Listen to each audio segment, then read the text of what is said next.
Hey all, welcome back. Before we get started, just wanted to reiterate that we are completing this application on the basis of no dependents. So for those that have dependents, this may not be the best video for you. Of course, you may still find the other sections applicable and helpful.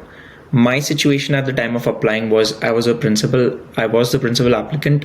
I was on a work permit. I got married in Canada itself, so me and my wife lived together and no dependents or children. So if you fall in the exact or even similar boat, I'm sure you'll find the most value. Let's get started without any further ado. So today we'll be filling the IMM 5406, which is the additional family information. And this form, the principal applicant has to fill this form. That means the details required are of the principal applicant, and so we need information about the principal applicant's parents, children, spouse, or siblings, and it doesn't matter what their status is. And IRCC probably wants this information to have a record in case in future if you sponsor your family. And if we read ahead, it also says you, the principal applicant, must fill out this form for yourself and on behalf of any of your family members 18 years of age or older who are not already Canadian citizens or permanent residents. So if we look at the definition for a family member in IRCC's glossary, it applies only to an applicant's closest relatives in the context of an application to IRCC. It is defined as spouse, common law partner, dependent children, and their dependent children. So for the spouse, it's not applicable since they are already permanent residents or citizens.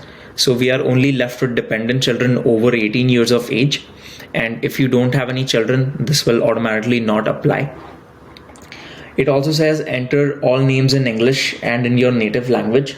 So for that, we can just use Google Translate. And if a section does not apply, then we can just write not applicable. So let's get started. So in the beginning, the cells for yourself, the applicant, are grayed out, and it's picked up from your profile page that you first set up when you just start an application. And if you need to make any changes, go to your profile page and make the changes. You can watch the first video of this series to understand how that is set up. And it actually does not allow us to provide the principal applicant's name in native script since the cell is locked. And even in the profile page, it shows an error. So don't worry about it. You don't have to if it does not allow you to do it. And for the rest of the form, to save your time and mine, I've already filled out the cells, so we can quickly breeze through it. So moving on, for country of territory or birth, just enter what's applicable to you. So for me, it was India. Marital status, for me, it was physically present. So what physically present really means is that both you, the principal applicant, and the spouse were present in person during the civil ceremony. And if we look at this document here, it mentions to be considered physically present at a marriage ceremony, both parties, the principal applicant and accompanying spouse, must have participated in a wedding ceremony in person. So this document explains in detail, and if you'd like to read more about it, the link will be in the description. IRCC does not recognize marriages which are in which you are not physically present during the ceremony, and unless you fall in certain exceptions, which is again mentioned in this document, and you can take a look at it if you want to. So for your email, just provide your email, and for your address, provide your complete address, including apartment number if you can, and up till the name of the country. Moving ahead, for relationship spouse, provide information, of course, for your spouse. So for full name, just enter the name as per the passport, including first, middle, and last name. And you can enter the name in native script in brackets. For the native script, just use Google Translate. And if you go here, you can just write the name in English here, and then just copy and paste the name in brackets. And if you find Google Translate to be inaccurate, you can also set up a second keyboard language on your computer. So I use a MacBook, and we have an option to select a different keyboard. It's called the Hindi transliteration. So when I select that, it exactly translates whatever I am typing in English. So for example, if I write first, it will just write first in Hindi script. So you can just type in your the names in English, and it will provide you options in the Hindi script. So you can just do that very easily.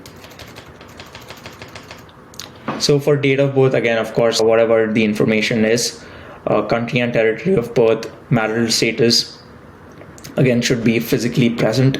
Email ID, provide the address below. For me and my spouse live together, so the address is the same. Then comes information for your mother. So full name, date of birth, country, marital status, again, email ID. So you can provide your own email address in case your family members or your parents do not have their own email ID. So you can provide your own, that is completely fine. And provide address below. If deceased, give city or town, country and date. So if your parents or family members are deceased, then you can just write not applicable deceased and then just give the country and territory and date. But if not, then try to provide a complete address as per the passport. And if you can't provide an address for whatever reason for family members, try your best. If it's still not possible, then you can explain why in a letter of explanation. Again, same for your father as well. The same information will apply as I've mentioned before. So saving and continuing. For children, so if you have children, doesn't matter what their status is, whether they are a dependent or not, and even including adopted and stepchildren, provide their information here. So for me, it was not applicable, so I just wrote not applicable in the first from the first box, and just save and continue. And then in the section C for siblings, again, their status doesn't matter. If you have any siblings, and it says you're including half and step siblings, just provide their information. So I did have an elder brother, so I just provided their information here. And once you're done with this form is complete. You can just click on complete and return to application, and you can move on to the next form. Alright, thank you so much for watching. If you did find this video helpful, please like and comment, and I'll be soon uploading the next video for IMM 5669. So if you don't want to miss it, then you can subscribe and turn on notifications. And that's it. Thank you so much again.